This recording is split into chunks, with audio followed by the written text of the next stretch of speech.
అందరికీ నమస్కారం అండి. 10వ తరగతి రెండో పాఠం బతుకు గంప. ఈ పాఠం గురించి చెప్పుకుందాం. రచన మూలింటి చంద్రకళ గారు. ముందుగా చదవండి, ఆలోచించి చెప్పండి అని ప్రతి పాఠంలో ఉంటుంది కదా, అదే విధంగా ఇందులో కూడా ఉంది. ఈ పాఠంలో టంగుటూరి ప్రకాశం గారి గురించి ఇచ్చారు. చదవండి, ఆలోచించి చెప్పండి. 1884 సంవత్సరంలో మా నాయనగారి ఆకస్మిక మరణంతో నా జీవితంలో ఒక పెద్ద అగాధం ఏర్పడింది. ఆ స్థితిలో కుటుంబ భారం అంతా మా తల్లిగారి మీద పడింది. ఆ సంసారం పోషించడానికి ఆమెకు ఉన్న సాధనాలు కూడా కొరత పడిపోయాయి. మా అమ్మగారికి కుటుంబ భవిష్యత్తు విషయమై ఆతృత హెచ్చయింది. మా మేనమామలపై ఆధారపడటం ఇష్టం లేక ఆమె ఇంగ్లీష్ చదువు చదవాలన్న మా నాన్నగారి కోరికను సఫలం చేయాలని సంకల్పించుకుంది. ఒంగోలులో హోటల్ పెట్టి వచ్చే ఆదాయంతో మా చదువు సాగించడానికి ఆమె నిర్ణయించుకుంది. ఆ రోజుల్లో పూటకూళ్ళు ఇల్లు పెట్టుకున్న వారిని సంఘంలో చులకనగా చూసేవారు. కానీ ఒకరి కుటుంబం మీద ఆధారపడటం కన్నా నలుగురికి అన్నం పెట్టి జీవించడమే గౌరవప్రదమని మా అమ్మగారు నిర్ణయించుకుంది. ఎలాగైనా 4 కాలాల పాటు శ్రమపడి పిల్లల్ని ప్రయోజకుల్ని చేస్తే తన కష్టాలు గట్టెక్కుతాయని ఆమె నమ్మకం అని టంగుటూరి ప్రకాశం గారు మనసులో మాటను చెప్పారు. ఇప్పుడు మనం ఇది విన్నాం కదా. కిందన 3 ప్రశ్నలు ఇచ్చారు. ఆ ప్రశ్నలకి మీరు విన్న దాంట్లో సమాధానాలు చెప్పాలి. మొదటి ప్రశ్న, ప్రకాశం గారి తల్లిగారికి ఎటువంటి పరిస్థితులు ఏర్పడ్డాయి? ఇప్పుడు మనం చదువుకున్నాం కదా, ఎటువంటి పరిస్థితులు ఏర్పడ్డాయి? ఆవిడికి ఆకస్మిక మరణంతో జీవితంలో పెద్ద అగాధం ఏర్పడింది అని చెప్పాలి. ఇప్పుడు రెండవ ప్రశ్న, ప్రకాశం తల్లిగారు ఏం నిర్ణయించుకున్నారంటే మనం చూసాం కదా, ఒకరి కుటుంబం మీద ఆధారపడటం కన్నా నలుగురికి అన్నం పెట్టి జీవించడమే గౌరవప్రదమని మా అమ్మగారు నిర్ణయించుకుంది అని ప్రకాశం గారు చెప్పారు కదా. అదే మనం రెండో ప్రశ్నకి జవాబు చెప్పాలి. ఇక మూడవ ప్రశ్న, పిల్లల అభివృద్ధి కోసం తల్లిదండ్రులు పడే శ్రమను గురించి చెప్పండి. అంటే మనం ఇంతవరకు చదువుకున్న ఈ పారాగ్రాఫ్ ఉంది కదా, ఇందులోని పిల్లల కోసం తండ్రి చనిపోయినా ఆ తల్లి చిన్నప్పటి నుంచి తండ్రి ఆశయాన్ని నెరవేర్చడానికి ఎంత కష్టపడి పిల్లలు పెంచిందో దాని గురించి మనం సొంతంగా కొంచెం చెప్పాలి. ఇప్పుడు ఈ పాఠాన్ని 10వ తరగతికి ఇవ్వడానికి గల ఉద్దేశాన్ని తెలుసుకుందాం. మానవ జీవితంలో కష్ట సుఖాలు ఉంటాయి. కష్టాలు వచ్చినప్పుడు వాటిని ఆత్మస్థైర్యంతో ఎదుర్కోవాలి. మనకు ఉన్నంతలో తృప్తిగా జీవించాలి. తోటివారికి చేయూతనందించాలి. మనిషికి మనిషే తోడు, మానవత్వమే జీవిత పరమార్థం అని చెప్పడం ఈ పాఠం యొక్క ఉద్దేశం. అంటే ఈ పాఠంలో డబ్బుంటేనే సుఖం కాదు అని తెలుసుకోవాలి. కష్టాలు వచ్చినప్పుడు వాటిని ఆత్మస్థైర్యంతో ఎలా ఎదుర్కోవాలో ఈ పాఠం నేర్పిస్తుంది. అలాగే ఆపదలో ఉన్న వారిని మనిషిగా ఎలా ఆదుకోవాలో కూడా ఈ పాఠం నేర్పిస్తుంది. ఇప్పుడు రచయిత్రి గురించి తెలుసుకుందాం. కవి పరిచయం. నిరుపేదల జీవిత వాస్తవాలను కథా వస్తువుగా తీసుకుని రచనలు చేసిన కథా రచయిత్రి మూలింటి చంద్రకళ గారు. వీరు చిత్తూరు జిల్లా అరగొండలో జన్మించారు. రాజగోపాల్, విమలమ్మ వీరి తల్లిదండ్రులు. భర్త రామకృష్ణ గారి సహాయంతో కథలు, కథానికలు రాశారు. అందులో ఒక ప్రయాణం, బతుకుగంప, ఒక రైతు కథ ముఖ్యమైనవి.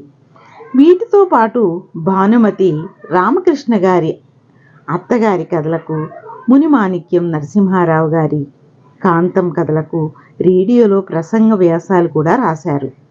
ప్రస్తుతం ఈ బతుకుగంప పాఠ్యభాగం ఆమె కథల నుండి స్వీకరించబడింది. ఇప్పుడు మూలింటి చంద్రకళ గారు జననం 6/9/1969, మరణం 5/12/2004. ఇక ప్రక్రియ గురించి తెలుసుకుందాం. ఈ ప్రక్రియ పబ్లిక్ పరీక్షలలో 4 మార్కులకి ఇవ్వడం జరుగుతుంది. ఈ ప్రక్రియ కథానిక. దీన్ని కథానిక ప్రక్రియ అని కూడా అంటారు. తెలుగు సాహిత్యంలో నేడు కథ, కథానిక అనేవి పర్యాయ పదాలుగా మారిపోయాయి. కథానిక వచన ప్రక్రియ వ్యక్తి జీవితంలో ఒక ముఖ్య సన్నివేశాన్ని లేదా సంఘటనల మధ్య సంబంధాన్ని కళాత్మకంగా చిత్రిస్తుంది. క్లుప్తత దీని ప్రధాన లక్షణం. పాత్రలు, నేపథ్యము, కథనము, జీవిత వాస్తవ చిత్రణ, కంఠస్వరం కథానికలో ముఖ్యమైన అంశాలు. ఇక బతుకుగంప పాఠంలోకి వెళ్ళిపోదాం. ఎందుకో ఉదయం లేచినప్పటి నుంచి ఏ పని చేయాలనిపించడం లేదు. పిల్లలు వాళ్ళు స్నానాలు చేసి ఉన్నదేదో తిని స్కూల్కి వెళ్ళారు. వంట ఏం చేశానో ఏమో, వండిందే కాసంత క్యారియర్లో పెట్టి ఇచ్చాను. మా ఆయన కూడా ఆఫీస్కి వెళ్ళిపోయాడు. ఎక్కడ వస్తువులు అక్కడే పడున్నాయి. పిల్లలు ఎక్కడ తీసేసిన బట్టలు అక్కడే ఉన్నాయి. ఏ పని చేయాలనిపించడం లేదు. ఎంత వద్దనుకున్నా ఎల్లమ్మే గుర్తుకొస్తుంది. ఆలోచనలన్నీ ఎల్లమ్మ చుట్టే తిరుగుతున్నాయి. కారణం తెలియడం లేదు. ఎప్పుడో 4 ఏళ్ల క్రితం అనుకుంటా అని రచయిత్రి మనసులో అనుకుంటున్నారు. అప్పుడు ఈత పుల్లల గంపలో ఎంతో అందంగా పండ్లు అమర్చుకొని తనదైన యాసతో పండ్లమ్ము అంటూ అరుస్తూ మా వీధికి వచ్చింది. ఇదంతా 4 ఏళ్ల క్రితం జరిగిందని తను మనసులో అనుకుంటుంది. ఆ రోజు ఎల్లమ్మను నేనే పిలిచానో తనే వచ్చిందో గుర్తుకు రావడం లేదు. 4 ఏళ్ల క్రితం కదా, ఇప్పుడు మర్చిపోయి ఉంటారు. అప్పటి నుంచి ప్రతిరోజు తను రావడం అవసరం ఉన్నా లేకున్నా ఎల్లమ్మ దగ్గర పండ్లు కొనుక్కోవడం జరుగుతూ ఉంది. పండ్లు కొనుక్కోవడంతో మొదలైన ఎల్లమ్మతో పరిచయం ఎలా బలపడిందో ఇప్పుడు స్పష్టంగా చెప్పలేను. ఒకరోజు ఎల్లమ్మ రాకపోతే ఏదో వెలితనిపించేది. అలాంటిది 10 రోజులు కనిపించకపోయేసరికి ఏవేవో ఆలోచనలు మనసులో మెదిలాయి. ఎవరికి? రచయిత్రికి. ఏ పని చెయ్యాలని అనిపించలేదు. ఎల్లమ్మని గురించి ఆలోచిస్తూ కూర్చున్నాను. అంతలో ఎవరో తలుపు తట్టిన శబ్దం వినిపించింది. వెళ్ళి తలుపు తీశాను. ఎదురుగా ఎల్లమ్మే ఉంది. ఎప్పటిలా కనిపించడం లేదు. ఏడ్చి ఏడ్చి కళ్ళు ఉబ్బినట్లున్నాయి. జుట్టంతా చిందరవందరగా ఉంది. ఎప్పుడు తినిందో ఏమో, నిలబడ్డానికి కూడా ఓపిక లేనట్లుంది. అదేంటే అలా ఉన్నావు అన్నాను మామూలుగానే. ఇంకేముందమ్మా, అంతా అయిపోయిందమ్మా అంటూ బోరున ఏడవడం మొదలుపెట్టింది. నాకు ఏమీ అర్థం కాలేదు. 2-3 నిమిషాలు తెల్లముఖం వేశాను. ఎల్లమ్మని ఎట్లా వాదార్చాలో అర్థం కాలేదు. ఒక గ్లాసు మంచినీళ్ళు ఇచ్చి తాగమని చెప్పి నెమ్మదిగా ఏం జరిగిందో చెప్పువే అన్నాను. ఎల్లమ్మ ఏడుస్తూనే ఉంది.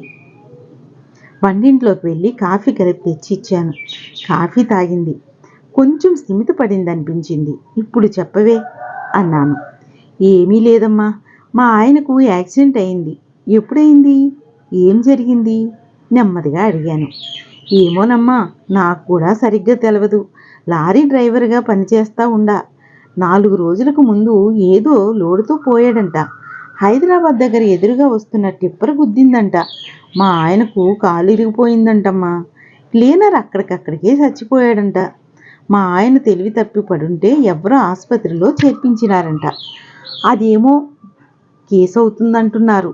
కాళ్లకు, చేతులకు, తలకు పెద్ద దెబ్బలే తగిలాయంట. ఆసుపత్రిలో కట్లు కట్టి కుట్లేసి పండబెట్టిండ్రు. పానానికి భయం లేదంట. మాటల మధ్యలో ఏడుస్తూనే చెప్పింది. అయితే నువ్విట్లా వచ్చావేమే అని అడిగాను. రాక చేసేదేముందమ్మా, లెక్క కావద్దు, సానా అవుతుందంట కదమ్మా. పిల్లల పేర్ల మీద నెల నెల తిని తినక 100 రూపాయలు చెన్నాలుగా కడుతూ ఉన్నాను. అదో 10,000 ఉన్నాయి. అవి తీసుకువెళ్ళాలని ఇట్లా ఊర్లోకి వస్తే అట్టే చాలా రోజులైంది కదా, నేను ఎక్కడ చచ్చానో అనుకుంటారని ఇట్లా తెలిసినోళ్ళు ఇల్లు చూసిపోదామని వస్తున్నమ్మా అని తన చెప్పదలుచుకున్నదంతా అయిపోయిందని గట్టిగా ఊపిరి పీల్చుకుంది.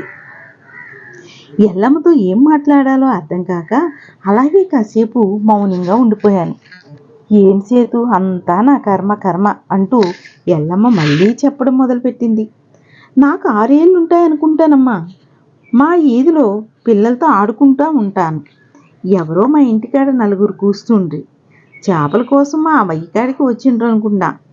మళ్ళీ వారం తాలూక తెలిసే పెత్తనానికి వచ్చిండ్రని. ఎవరికి? ఇంకెవరికి? నాకేనమ్మా. నీకా? అవునమ్మా. మా అయ్యకేమో మేము 14 మందిమే. నాపై ఉన్న అక్కలకు, అన్నలకు పెళ్ళిళ్ళయ్యా. 4 ఎలాగూ పోయారట. మిగిలిన 4 నేను 2వ దాన్ని. నాకన్నా పెద్దదానికి అప్పటికే పెళ్లి కుదిరిందట. మా అక్కను చూడ్డానికి వచ్చిన వాళ్ళలో మా ఆయన ఉన్నాడంట. ఆయనకు నచ్చానట. పెళ్లిలో పెళ్లి చేసేద్దాం అనుకున్నారట. జానెడు తాడు 50 రూపాయల చీరతో నా పెళ్ళి అయిపోయింది. మా అయ్యకి చదువు లేదు, పెద్ద వ్యాపారము లేదు, పిల్లలేమో ఇంటి నిండా ఉంటిమి అని పాపం చెప్పడం ఆపింది కొంతసేపు. ఇప్పుడు మళ్ళీ ఎల్లమ్మ తన తండ్రి గురించి చెప్పడం ప్రారంభించింది. మొదటి నుంచి చేపలు పట్టే బతుకు తండ్రి. అప్పుడు తినడానికి బాగా జరిగేదేమో. మా అక్కలకు అన్నలకు కొద్దో గొప్ప ఉన్నోళ్ళ సంబంధాలే తెచ్చి చేసిరి. మా కాడకు వచ్చేసరికి పూట గడవడం కష్టమాయ. అక్క పెళ్ళికి ఎలాగూ అవి ఇవి కొని బంతిపువ్వు పెట్టాలి కదా, పనిలో పని అయిపోతుందని నా మెల్లోనూ పసుపుతాడేసేసేరి. కళ్ళు తుడుచుకుంటూ ఎల్లమ్మ చెప్పింది. ఎందుకెల్లమ్మ ఏడుస్తావన్నా? ఇంకేమనాలో తోచక ఎందుకేందమ్మా, వాడికి ఏం బుద్ధి పుట్టినో ఇంటికి రావడమే సాలుకునే. ఏం తినాలో తెలియకపోయే. మా అమ్మకాడికి పోదామనుకుంటే వాళ్ళకి జరిగేదే కష్టంగా ఉండే. మా అత్తని కూడా నేనే సాకాల్సి వచ్చే. ఏ పని చేయాలో తెలియకపోయే. కూలికి పోదామంటే కడుపులో బిడ్డ ఉండే. వంగి లేవడం కష్టంగా ఉండే. అప్పుడు మా గేర్లో చాలా మంది పండ్లు అమ్ముకునే బతుకుతుండ్రి. వాళ్ళలో పడి ఇట్లా చిన్నగా పండ్లమ్మి అట్లే పెద్దోడు పుట్టే. మళ్ళీ పక్క ఊర్లో ఉన్నాడంటే బతిమలాడి పిలుచుకొస్తే కొద్ది కాలం ఉండే. మళ్ళీ ఏమొచ్చునో ఏమో మళ్ళీ పోయే. ఇట్లేనమ్మా శంకలో బిడ్డ కడుపులో బిడ్డ నెత్తిని గంప పెట్టుకొని ఈది తిరిగి పిల్లల్ని సాకితి. ఇట్లే ఇన్నేళ్ళు మా బతికి ఈడిస్తే. పిల్లకాయలకి పని చేసే వయసు వచ్చే. ఏదో పనికి పోయి బతుకుతారులే అనుకుంటే ఇద్దో ఇట్లా వచ్చి పడే ఆపద. ఏం చేయాలో అర్థం కాలేదమ్మా. కనీసం అమ్మ వాళ్ళు కూడా అయ్యో మనలా. ఊర్లో వాళ్ళు ఏమీ అనకపోయిరి. పోతే పోయినాళ్ళేమ్మే, వాడు బాగుండి నువ్వు సుఖపడింది లేదు అనబట్టిరి. అయినా పాడుపానం ఊరుకోలేదమ్మా. ఎంతైనా పుస్తు కట్టినోడు కదా, సంపాదించి పెట్టకపోతే మగదిక్కుగానైనా ఇంట్లో పడుంటాడు. ఆయనకి ఇంకొక బిడ్డ అని అంత ముద్దేస్తే సరి. నలుగురిలో అంత బొట్టుడు కొని తిరగవచ్చు. పిల్లలపై ప్రేమ లేకుంటే పాయ. కన్నోడున్నాడు అనుకుంటారు కదా అని పండ్లమ్మి కూడబెట్టిన పైసలు ఎత్తుకొని పోతుండానమ్మా అంటూ కళ్ళు తుడుచుకొని ఇంట్లో చిందరవందరగా పడున్న సామాన్లు సర్ది ఉన్న 4 గిన్నెలు కడిగి ఇంక వస్తానమ్మా, 4 దినాల తర్వాత మళ్ళీ కనబడతానమ్మా అంటూ చెప్పి చాలా సాధారణంగా వెళ్ళిపోయింది. ఎల్లమ్మ వెళ్ళిపోయినా ఆ ఆలోచనలు ఎల్లమ్మ చుట్టే తిరుగుతున్నాయి. ఇన్నేళ్ళు తన పరిచయంలో ఈనాడు తన బాధను పడుతున్నట్లు కానీ తను ఏదో కోల్పోయినట్లు కానీ కనబడలేదు. ఎప్పుడు ఎండలో గంప మోసి అలసిపోయినట్లు కనిపించేది. 3 ఏళ్ల క్రితం అనుకుంటా ఒకరోజు జ్వరంతో పడుకున్న నన్ను చూసి ఏమైందమ్మా అని ఆప్యాయంగా పలకరించి ఇంట్లో పనంతా ఎవరు చేస్తారమ్మా అని అడిగింది. జ్వరం తగ్గాక నేనే చేసుకోవాలి అన్నాను. భలేవారమ్మా, ఒళ్ళు అట్లా పెట్టుకొని ఎట్లా చేసుకుంటారు, నేను చేస్తాలే అని ఇల్లంతా కసువు కొట్టి బండలు తుడిచి అంట్లు తోమి పిల్లలు వారం రోజులుగా విడిచిన బట్టలన్నీ శుభ్రంగా ఉతికి ఆరేసింది. ఏమంటావులే, ఏమివ్వమంటావే అన్నాను. కళ్ళ నిండా నీళ్లు పెట్టుకుంది. ఏమైంది అన్నాను కంగారుగా. ఏమీ లేదమ్మా, డబ్బుదేముంది, ఒక గంట సేపు గంప నెత్తిన పెట్టుకొని 2 వీధులు తిరిగితే నా కూలి వచ్చేస్తుంది. రోజుకు 20 రూపాయలు మిగిలితే ఆ రోజు పండగే. అంత పప్పన్నం తింటాం. కానీ నీలాగా వచ్చినప్పుడల్లా ఎల్లమ్మా అని ఇంత ఆప్యాయంగా ఎవరు పిలుస్తారు? అట్లా పిలిస్తే నాకెంతో ఆనందంగా ఉంటుందమ్మా. ఎన్ని రోజులు నువ్వు తినే కూడు పెట్టుంటావు? ఒక పూట నేను ఇంట్లో పని చేస్తే దానికి నువ్వు డబ్బులు ఇవ్వాలా? ఏదో అవసరం గనక చేస్తేని అంది. ఎల్లమ్మ మాటలకి బిత్రపోయాను. ఆ రోజు నుంచి ఎల్లమ్మ మా ఇంట్లో ఒక మనిషిగా కలిసిపోయింది. ఎప్పుడూ తన వెనుక ఇంత గతముందని చెప్పింది కాదు. అలాగా కొంతసేపు ఆలోచించి మళ్ళీ ఇంకొక రోజు వచ్చింది ఎల్లమ్మ. ఒకరోజు మాటల మధ్యలో పానమేమీ బాగాలేదమ్మా అంది. ఎందుకు అన్నాను. ఏమీ లేదమ్మా, మా వదిన ఇంటి మీదకి వచ్చింది. నా కొడుకును అనరాని మాటలు అనింది. నా కొడుకు ఆ అమ్మ కూతుర్ని పెళ్లి చేసుకుంటానన్నాడంట. దాంతో నీకంత వయసు వచ్చిన కొడుకున్నాడా ఎల్లమ్మ అన్నాను. కొడుకంటే కొడుకేనమ్మా, 15 ఏండ్ల కిందట సంగతమ్మా ఇది. మా ఊరు ఏటి పక్కన ఉంది కదా, ఆ ఏటి వరదలో ఎవరో బిడ్డ కొట్టుకొచ్చాడు. చేపల వేటకు పోయిన మా ఊర్లో ఆ బిడ్డను కాపాడి గట్టు మీద కూర్చోబెట్టారు. అప్పుడు నేను కడుపుతో ఉన్నా. చూస్తా చూస్తా బిడ్డను ఎట్లా దిక్కులేని బిడ్డలా వదిలేసేదని ఇంటికి తీసుకొచ్చాను. నా బిడ్డలతో సమానంగా పెంచితి. వానికి నేను పెట్టిన పేరు సాయిలు.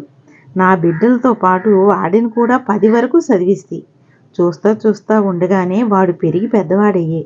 ఇప్పుడు మా ఊరిలో బస్ కండక్టర్ ఉద్యోగం చేస్తున్నాడమ్మా. ఒకరి మాటకు పోడు, ఒకరింటికి పోడు.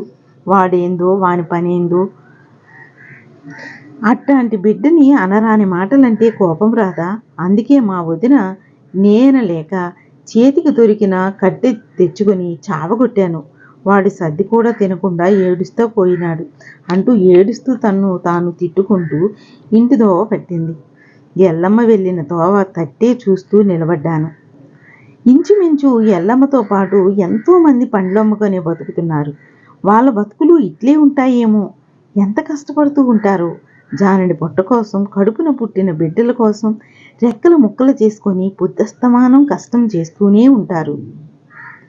ఇంట్లో ఎప్పుడన్నా అంత లడ్డు, అంత మైసూరు పాకు, అంత కారం బూందీనో చేతిలో పెడితే కొంగును కట్టుకుంటుంది. ఎందుకు తినవే అంటే, చిన్న బిడ్డలకి ఎవరు పెడతారమ్మా అంటుంది. ఇంత పని చేస్తావు, నీకు శ్రమ అనిపించదా అని ఎప్పుడైనా అడిగితే, భలేవారమ్మా, మనిషి పుట్టక పుట్టి కష్టం అనుకుంటే ఎలా?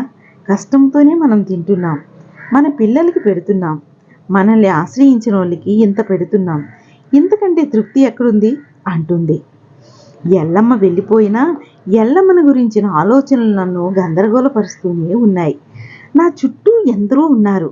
Lecturer Neeraja, bank clerk Vasundhara, teacher Sunitha, Parvathi, Padma, Haritha, ఇంకా ఎందరో ఉన్నారు. ఆర్థికంగా వాళ్ళకి ఏ ఇబ్బందులు లేవు. ఖరీదైన చీరలే కడతారు, ఖరీదైన మనుషుల్లానే కనబడతారు. విందులు వినోదాలు అంటూ ఎక్కడెక్కడికో వెళ్ళి వస్తుంటారు. ఎప్పుడు కలిసినా ఏదో వెలితిగానే మాట్లాడతారు. ఏవేవో వాళ్ళు ఊహించుకున్నవి వాళ్ళ సొంతం కాలేదని, వాళ్ళ జీవితమంతా అశాంతి అలుముకుందని బాధపడిపోతారు. ఏనాడు సుఖమన్న మాట, ఆనందమన్న మాట తన దరిదాపుల్లోకి రానివ్వని ఎల్లమ్మ ఎప్పుడూ బాధపడినట్లు కానీ, వాటి గురించి ఆలోచించినట్లు కానీ కనిపించలేదు. ఆ క్షణం ఎల్లమ్మ వాళ్ళందరికంటే ఎంతో ఎత్తులో ఉన్నట్లు కనిపించింది మన మూలింటి చంద్రకళ రచయిత్రి గారికి. బాగుంది కదండి. ఎల్లమ్మ రచయిత్రి వాళ్ళ యొక్క అన్యోన్యమైన స్నేహం అనుకోవచ్చు, బంధం అనుకోవచ్చు, వాళ్ళ యొక్క ఆప్యాయత అనురాగాలకు నిలయం అనుకోవచ్చు. బాగుంది కదండి బతుకమ్మ. అంటే ఈ పాఠంలో మనం నేర్చుకున్నది ఏంటంటే, కష్టం వచ్చినప్పుడు ఎలా ఎదుర్కోవాలి, తోటి మనిషిని ఎలా ఆదుకోవాలి, కష్టాలు వచ్చినప్పుడు వాటిని ఆత్మస్థైర్యంతో ఎలా ఎదుర్కోవాలి, మనకు ఉన్నంతలో తృప్తిగా ఎలా జీవించాలి, కష్టంలో ఉన్నవాటికి తోటి వారికి చేయూతను ఏ విధంగా అందించాలి, మనిషికి మనిషే తోడు అనిపించే విధంగా మానవత్వమే జీవిత పరమార్థం అని చెప్పడమే ఈ పాఠం యొక్క ఉద్దేశం. మనకి కొన్ని విషయాలు తెలిసాయి. పిల్లలు బాగుంది కదా. నమస్తే.